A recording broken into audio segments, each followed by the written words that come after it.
Hello there. Welcome to Recovery Conversations. My name is Brett Lovins. I get asked a lot about alternatives to AA, alternatives to NA, basically alternatives to 12-step, because 12-step has sort of been the default, most known about option for people who are struggling with addiction. And the one that is usually top of the list is one called Smart Recovery. So I've mentioned it, I've listed it, I've linked to it, and I know almost nothing about it. So today's podcast and or YouTube video, depending on what you're looking at, I'll have Pete Rubinas. I think I'm saying your name right, Pete, and I'll know it here in just a second when we meet. But yeah, he's the top person at Smart Recovery. So I'm kind of equipped with my ignorance. So because I don't know a lot, and I emailed with him about that, I didn't do a lot of research in advance on purpose. Because if I don't know, as somebody who's as interested in this stuff as I am, then likely there's a lot of people that will tune into this that don't know either about Smart Recovery. So I'm going to give him the opportunity to tell us more about it, and I'm glad you're here to check it out. I'll be rolling the tape here in just a few minutes when we start our conversation. Thanks. All right, here we are. Pete, nice to meet you formally or informally or whatever we're doing here. Thanks for joining. I'm going to just give you the opportunity to kick this off by introducing yourself, however you want to do that. Sure. Thanks. Glad to be here with you, Brett. My name is Pete Rubinas. I'm the executive director of Smart Recovery USA, the United States affiliate of the nonprofit organization Smart Recovery. I've held that position for 2.5 years, but I've been around Smart since January of 2017, first as a participant, then as a facilitator, and then as a national volunteer before becoming the organization's executive director. This is my third career. I spent 10 years working in the business world at PricewaterhouseCoopers. I spent 10 years running a Montessori school, and now I'm doing this. So kind of reinvented myself a few times. In addition to having my own journey to end my relationship with alcohol back in 2017, I also grew up in a home affected by alcohol use. And so I'm also interested in the family and friends side of the recovery movement as well, and ensuring that we have empowering pathways available both for those who are seeking recovery for themselves, but also empowering support for family members and friends of those who are struggling with an addiction. So very glad to be here with you today, and look forward to sharing a bit about Smart, I hope. Yeah, I love it. Well, we emailed back and forth a little bit, and I'm somebody who is deeply interested in recovery, right? And I'm in recovery as well. Mm-hmm. And there's a little pre-roll I just put together where, I had to tell on myself. I've put the link to Smart Recovery into many things over the years, and I've verbalized it. And like I said, in the email, in some ways, my ignorance I think it's going to be good for this call. Like I don't know nothing, but I know very little. And so this opportunity to explore this with you I think is going to be really, really cool for a lot of people. Awesome. I'd love to open it with sort of a 12-step, and AA has been sort of the default, most well-known game in town. Mm-hmm. So I want to start by just saying, okay, if somebody was interested in learning more about Smart Recovery, I think probably it's safe to say picture it something like AA, right? They're figuring it something like that. So I'd love for you to explore with me the biggest misconception about Smart as compared to AA or not. Just what are people, what can help people understand about Smart that's unique or that they come in with the wrong understanding of it? Yeah, sure. And we are like the 12-step fellowships in some ways, in that we are a mutual support group program where people come together in free meetings and support one another in making progress to overcome an addictive behavior. There are some key differences. The first is that we are a secular program. Whereas you often encounter religious language in 12-step fellowship meetings, you generally don't in Smart meetings. That's not to say that we don't acknowledge that spirituality is often a part of someone's recovery journey. And in fact, many people talk about it being a part of their work on our point four, which is living a balanced life. Um, and you're free to talk about your own experiences with spirituality as a part of your own sharing in the meeting. But there's no kind of prescribed way of speaking about it, and no suggestion that it's something that you have to do as part of engaging in a recovery journey. Um, Another big difference is that we don't have sponsors. So we certainly encourage folks to build a network of support from within their meetings.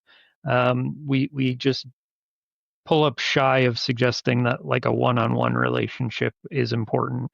And I think in part that's because of the self-management nature of our program. The phrase that I like to use is that SMART is where individual autonomy meets supportive community. And so we're encouraged to like look around the room and think about who it is that we are resonating with, who is it that we're looking up to, exchange numbers and emails with that person, and and set of people really, and build that network of support from within your meeting, and beyond your meeting, right? But there isn't that kind of like one-on-one guide through the program, if you will. Go ahead. Well, you're leading me into the next question. Yep, So please. so doing my little bit of research and my little bit of knowledge Yep. on this, you sort of iterated it. My understanding is it's a science-based, evidence-based program, and you're alluding to some of the differences. So I'm a person who's, having my own concerns with myself, and you mentioned family, but we'll set that aside for right now. But just for myself, I'm walking into my first Smart Recovery meeting. What should I anticipate? Yeah. So yes, another big point about SMART is that it is grounded in cognitive behavioral motivational enhancement science. So we know that those approaches work for folks who are working to make changes in their lives when encountered in a therapeutic setting, and we believe that it's helpful to use similar tools and language in a group setting of peers. And so every meeting is led by a trained facilitator. And so those facilitators have gone through either a self-paced online training course that SMART offers, or a live Zoom training or in-person training with SMART trained folks. And in those trainings, we are learning motivational interviewing skills as well as basics about the SMART recovery tools and approach. And so that, first of all, helps to ensure that you're going to get a relatively consistent experience in any SMART meeting that you walk into. That said, there is still quite a bit that is up to the personality and kind of flavor that a given facilitator brings to a meeting. A typical meeting often includes a check-in, and meeting guidelines and kind of a little introduction first, then a check-in. And during the check-in, one thing that's noticeable pretty early for those folks who've engaged with both 12 steps and SMART is that many folks don't choose to use a label to describe their addictive behavior. Oftentimes they'll say something along the lines of, my name is Pete and I struggle with alcohol, or I'm examining a problematic relationship with opiates, or whatever, however they choose to describe it. But often you don't hear terms like addict, alcoholic in our meetings. Sometimes you do, and that's fine. Like, people are free to self-identify in whatever way is most helpful for them. After we go through the check-in, there's then one of two paths that a meeting typically follows. One is more open-ended and the other is more structured. I tend to lead a more structured meeting myself, where we're prepared to present a tool from the handbook and then have the group talk about how they've used that tool as a part of their recovery journey. Some other facilitators choose to take a more open-ended approach, where depending on what was brought up during check-in, you may follow that thread and kind of just see where the conversation takes you. Either way, in SMART meetings, we engage in crosstalk. And so when one person shares, if I was to share something about my experience this week, you would have an opportunity to respond to that and to share something that worked for you when you were facing a similar situation, or something that didn't work for you. But it's more conversational in nature than some 12-step fellowship meetings. So and then after kind of that discussion, there might be some time for a little bit more open discussion, and then we typically do a checkout as well, so that everybody gets a chance to hear everybody's first name one more time, as well as folks tend to mention something that they're grateful for from the meeting, or maybe a commitment they want to make to themselves as they leave the meeting that week, before we come back together again the following week. So that's a pretty typical experience in a SMART meeting. That help? Okay, so I'm going to drill into a couple things. You mentioned a workbook. Yep. So again, if this is new to somebody, what is a workbook? Yep. How do I get one? What can I anticipate when I crack it open? Yep. So we have two main handbooks for our public meetings. The first is the 4-point program handbook, which is the handbook that's used in the meetings that are for those who are struggling with an addiction themselves. And we just published the 4th edition of that handbook in April of this year. And we evolve as science evolves, right? So there have been quite a few advances in understanding what types of skills support effective behavior change since the publication of the 3rd edition. So we incorporated those things into this newest edition. And the other handbook is our family and friends handbook. So a kind of corresponding book for the family members and friends of those who are on our side of the program. Those handbooks are available from the Smart Recovery website. They're also available on Amazon. And usually if you're attending in-person meetings out in the community, there's a inventory of those books available from the local facilitators as well. You don't have to have a handbook to participate in the meetings.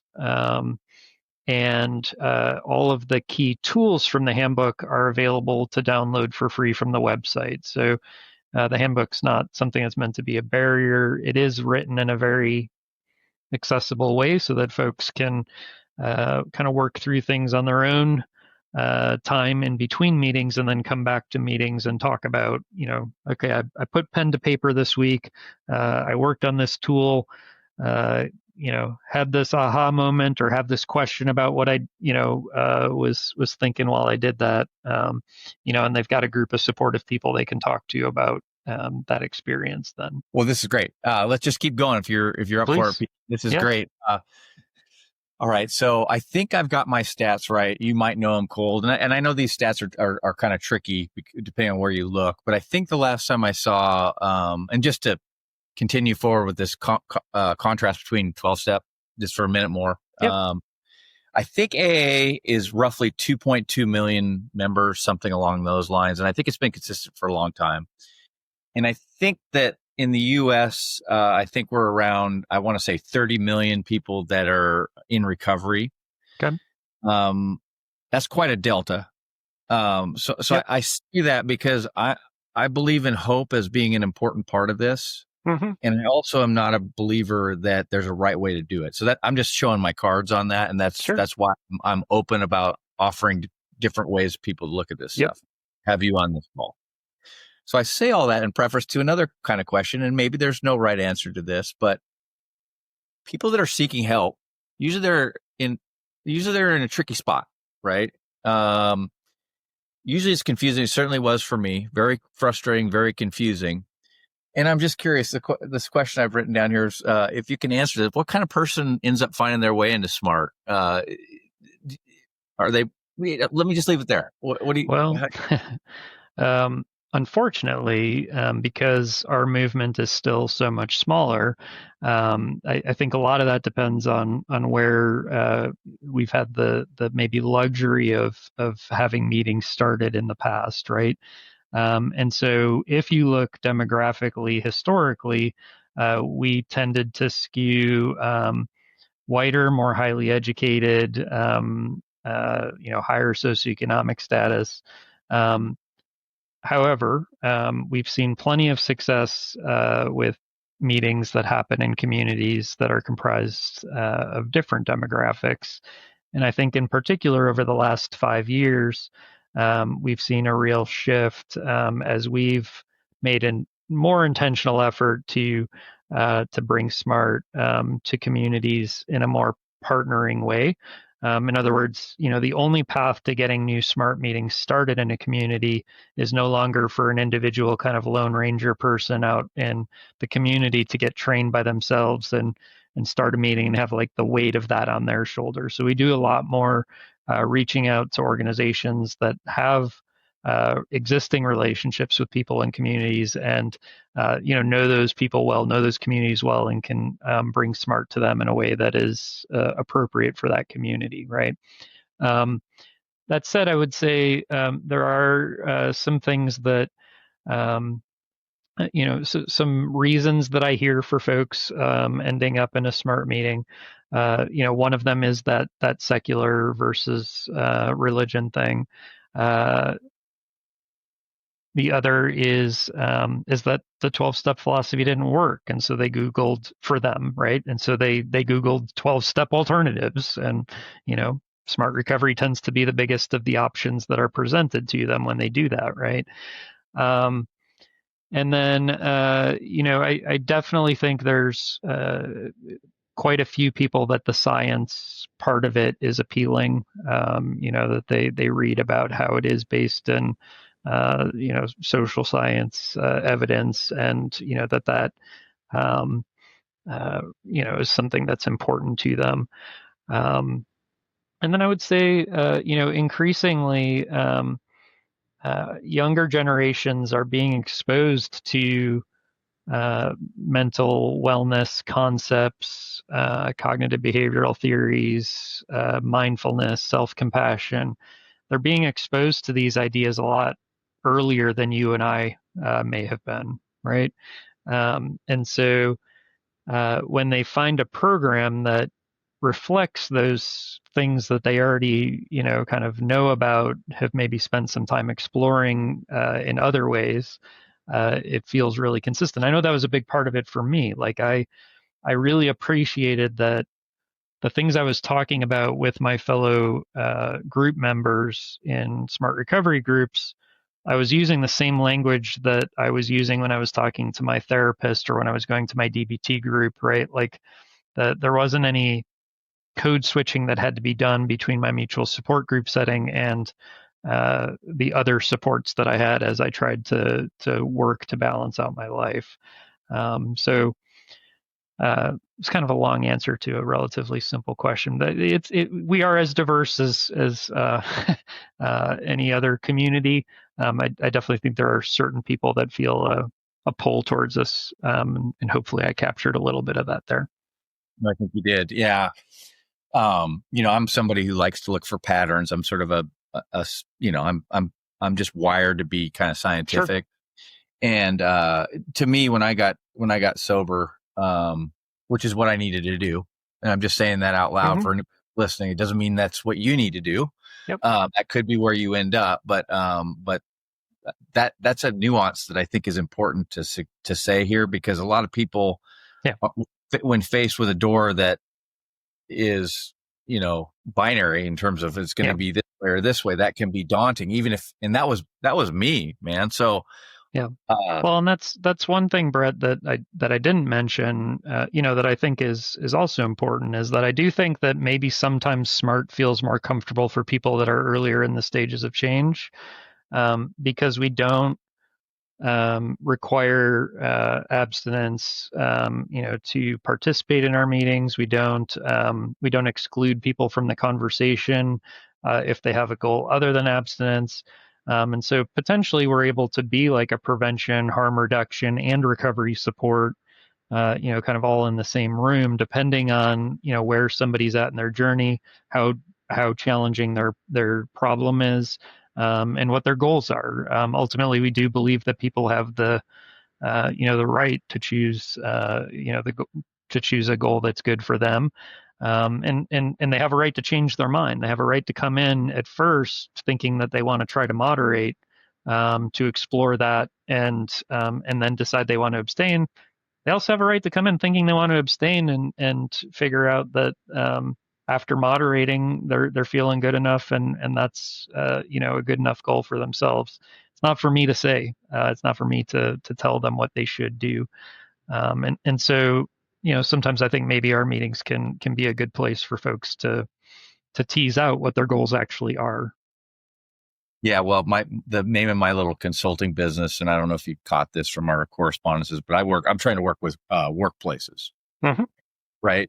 And the name of my business is Sober Curious on purpose, because similar to what you just outlined, if it hadn't been for Steve Dunn, this counselor who didn't require me to say anything Yep. of that sort and explore it over time, Yep. to where I made that decision in the end for myself. And now I'm open about my story and how this has worked for me. But I was back to the pattern idea. It has been my experience meeting people in recovery or in these rooms. Most of us don't like being told what to do. True. We're usually a pretty, this is very broad brush, but we tend to be sort of, what's the right words here? Just fiercely independent very often. Mm-hmm. There's a whole bunch of words that fit there that are escaping me right now. Sure. Yeah. But that's what's neat about what you've been describing, and what my understanding was, Mm-hmm. is that I can go in there and be there how I want to be. I'm not faced with what I was faced with, which was the first day, first time, not knowing anything and being not forced. I wasn't forced, but to have the circle go around and say, I'm an alcoholic. Everybody in the room did it. And now all of a sudden I feel pushed to do that. Right. I almost left. So I'd love to turn now to the conversation, because I'm getting there slowly. I'm a big believer that connecting with other people is key, Mm-hmm. as a human being in general. But for people that are having trouble, having trouble with drugs and alcohol, talking to other people is, use the words, big medicine. Absolutely. So I'd love to, that's a lot for you to chew on, Pete. We'll take a whack, whatever you want on that. Yeah. Yeah, no, I absolutely agree with that. And I actually think it supports, I'm a big believer in both and rather than either or. And, about the last time this was studied, about 30% of Smart Recovery participants also attended 12-step fellowships. And so I have no desire to convince anyone that Smart Recovery is the right path for everyone. I do have, a major desire to make sure that it's an option that's available in more communities around the country, so that more people have the opportunity to make those connections, right? So if you have walked into 12-step fellowship rooms and you haven't been able to find what you needed in those rooms, and so therefore you don't have the connections that would be helpful to you, I want there to be something else you can try to see if that works better and you are able to find those connections. And if both work for you, even better, right? If both of them plus recovery dharma work, better still, right? Like I think the more opportunity we have to experience common humanity, a big part of my personal practice to be well as a human is practicing self-compassion. And Dr. Kristen Neff defines self-compassion as being, really composed of three parts. One being kind to ourselves rather than judgmental. The second, recognizing that we have things in common with other human beings, and instead of thinking that we need to deal with our struggles in isolation. And the third, being that we practice mindfulness rather than over-identifying with the negative thoughts and emotions that will inevitably arise because we're humans.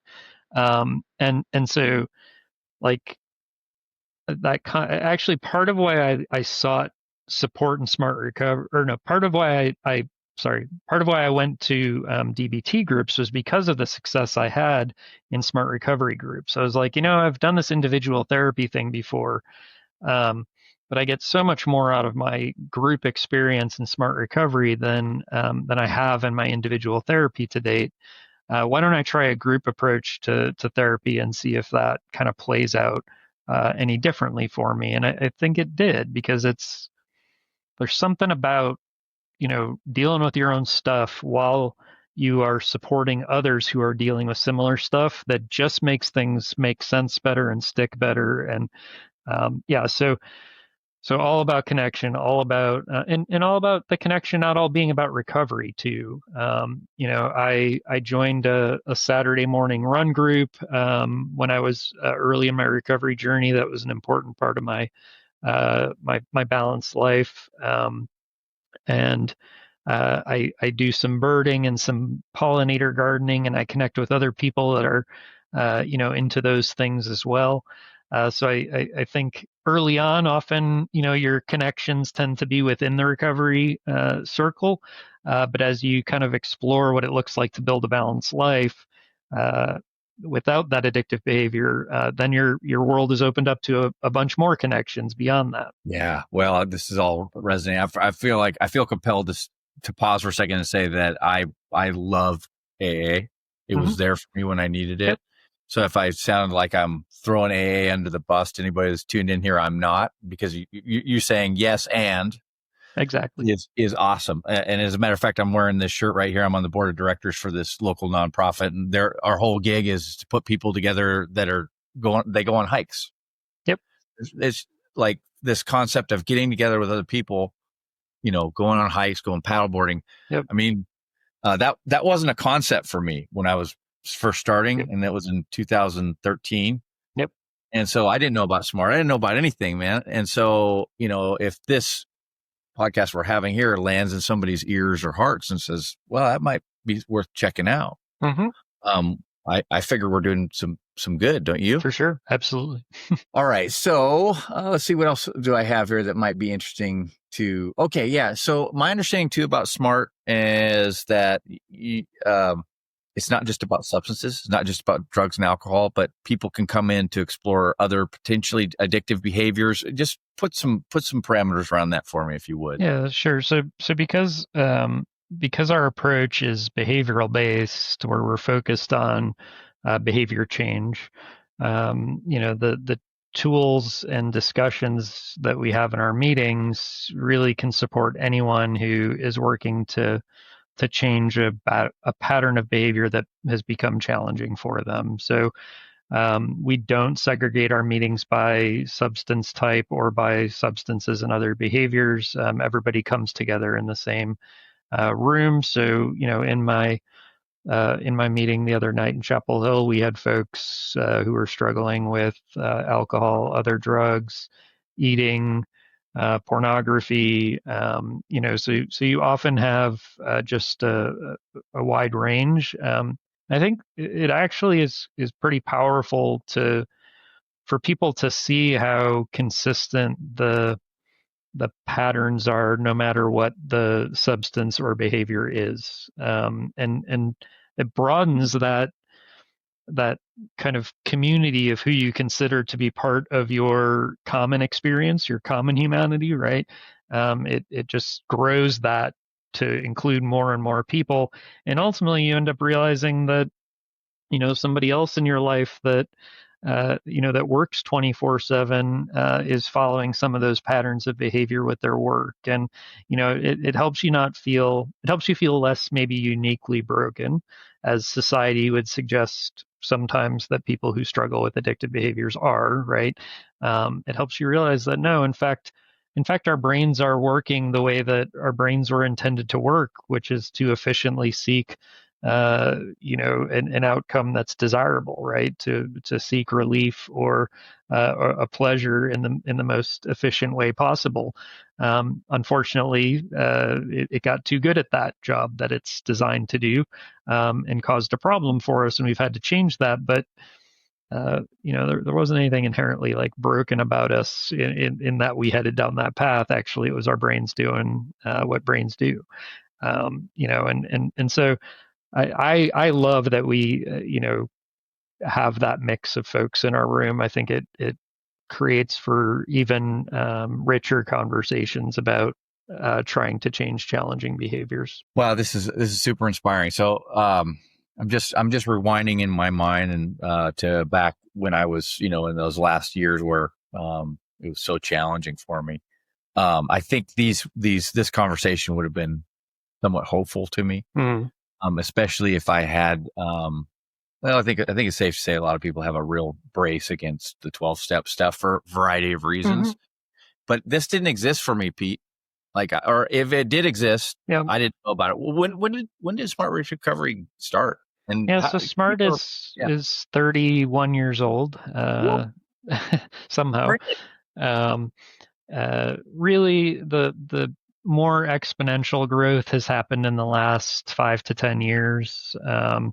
We were ahead of the curve when it came to things like being accepting of medication-assisted treatment, and we had online meetings, long before anybody else was really contemplating online meetings.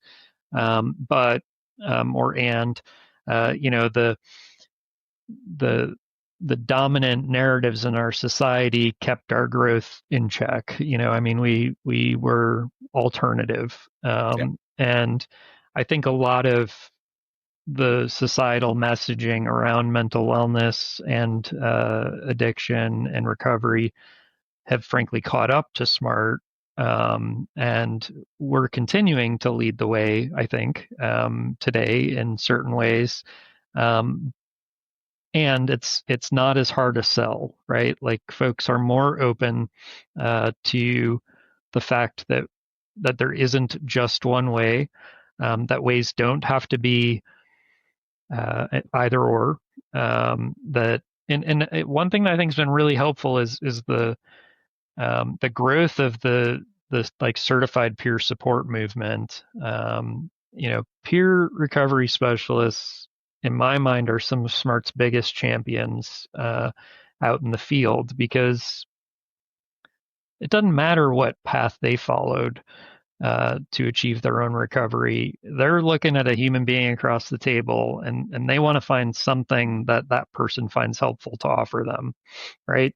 And so I see just a lot of eagerness on the part of peer recovery support specialists, or whatever that position might be called in your neck of the woods, to get trained in another philosophy, to have those tools in our workbook kind of available to pull out and look at with somebody, and say, hey, let's take a look at this worksheet because it's related to something we've been talking about. And if that resonates for you, then maybe we look for an online Smart meeting for you to attend if there's not one in our community yet, or maybe I help get a meeting started in my community because it's clear that this is resonating for certain folks. And especially, like for some folks in rural America, like if they're having a hard time finding a group of people that they resonate with to support them in their recovery because the population is limited. There might be one meeting in town, or one community in town that has several meetings, right? But having access to those online meetings can be really important. And we have some that are specifically for, like we have a meeting every day of the week for veterans and first responders online, right? Sometimes those first responders aren't going to want to attend a meeting in their local community for obvious reasons, right? And being able to log on and connect with other folks in similar professions, can be helpful to them. So we're also working. We have several projects where we're using opioid settlement funds to get a critical mass of people in a given community trained, and get new meetings started, and create a community of practice of individuals in that community who know about Smart, who are hosting some Smart meetings, who can support one another, who can kind of build that fabric of a local community more quickly than if it was just to happen kind of organically over a period of 10 years. Let's kind of shrink that down into a couple year long effort to where you really have a nice, robust Smart recovery community in a given location. So very cool.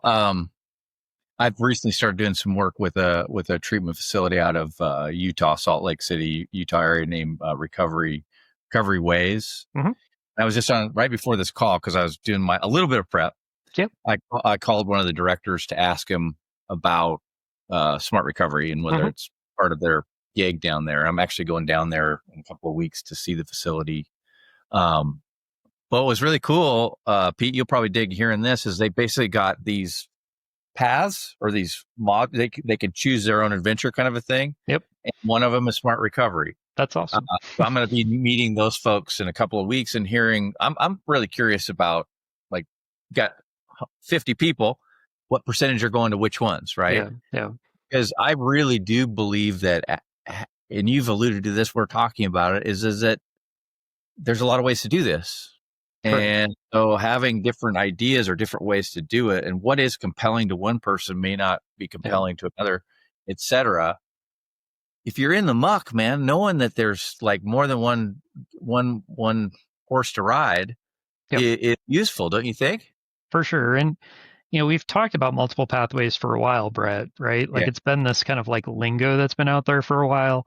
Yeah. Um, I think SMART has made it about as easy as it can get to add another pathway to the mix, right? Like, and that's been one of my goals is like, you really don't have an excuse at this point, in my opinion, to say, we only do 12 step. Like because I don't, I just don't think that makes sense for, uh, clients. Like, even if it's everybody does 12 step and we also offer smart recovery tools, then you're improving the tools that your clients have.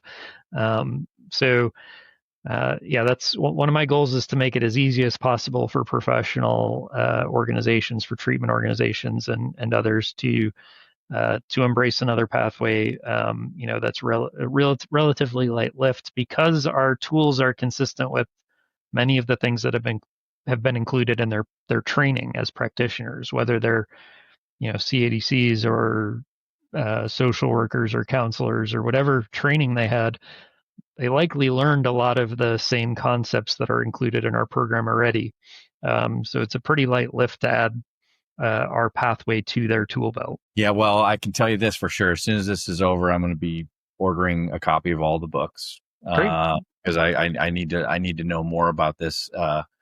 Like I told on myself to use, like, how do I not know more about this? And especially since I love the science, I loved learning about the disease model. I've had several addiction doctors on my Yep. podcast, and it's like, if I could have known some of those things earlier on, like you referred to, our brains wanting to do things to keep us safe, to find Yep.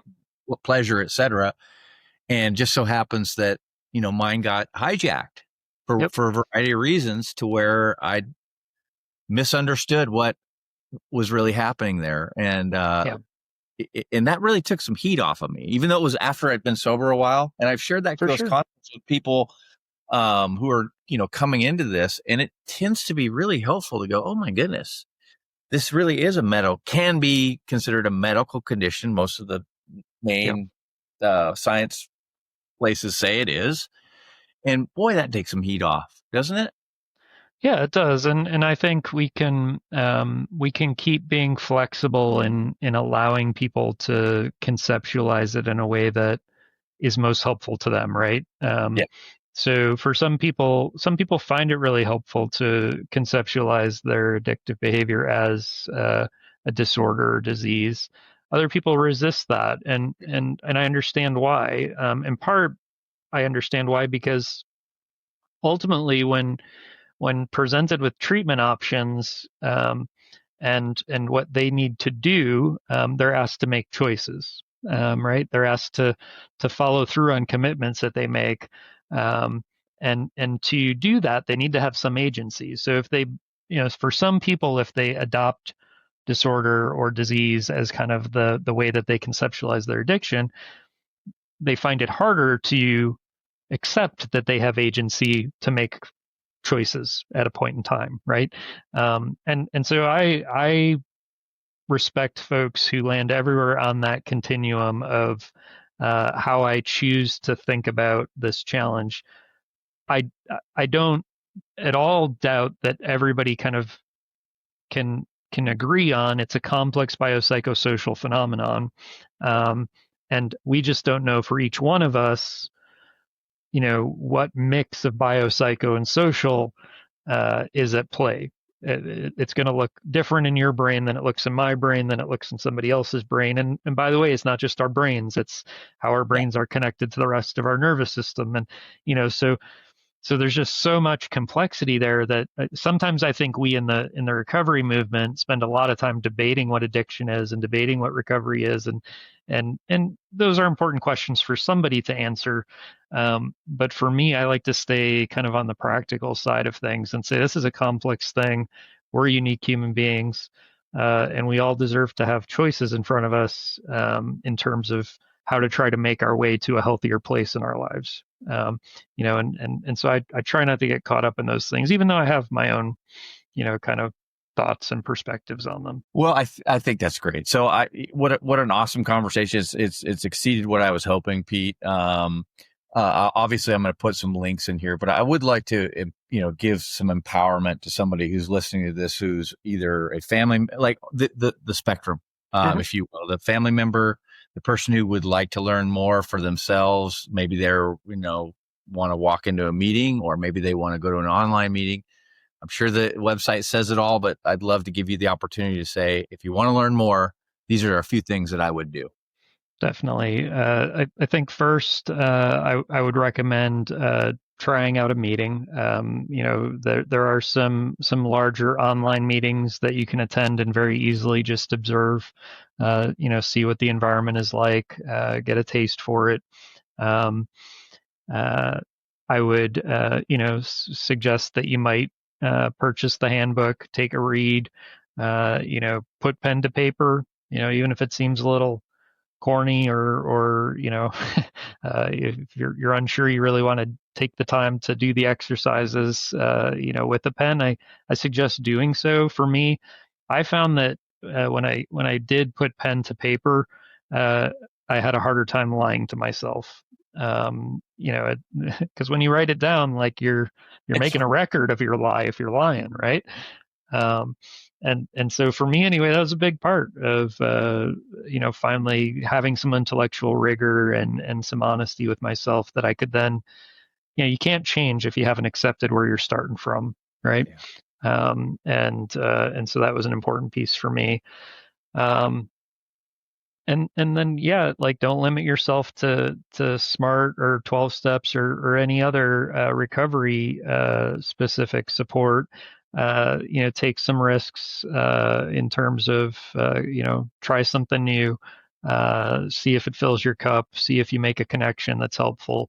And you never know what step will kind of get you headed in the right direction for you motivationally. Well, I'd love to close this by just, because we've gone on quite a journey.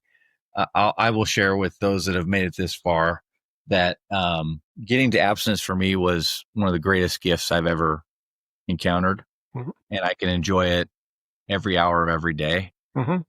That would have sounded like Martian to me not so long, right? That would Yep. have sounded crazy town. In fact, I would have probably been kind of ticked off and closed the laptop or whatever.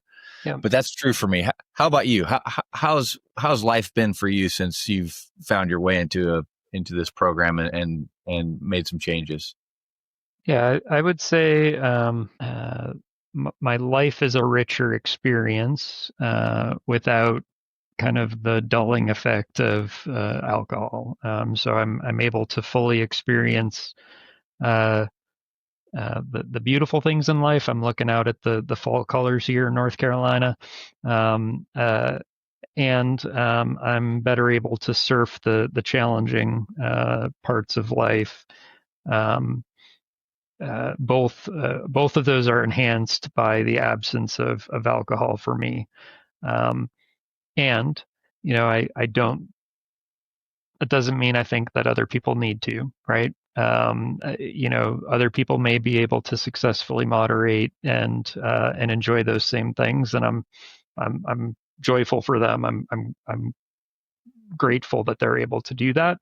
And that's why I like to, when I talk about lived experience as it relates to myself, I always make sure I put the word before that. I have a lived experience, right?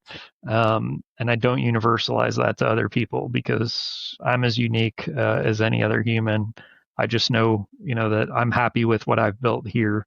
And I want to help other people figure that out for themselves, whatever that, looks like for them. Well, Pete, this has been a great conversation. Super, super grateful you've taken some time, and really nice to meet you. Absolutely. Nice to meet you too, Brett.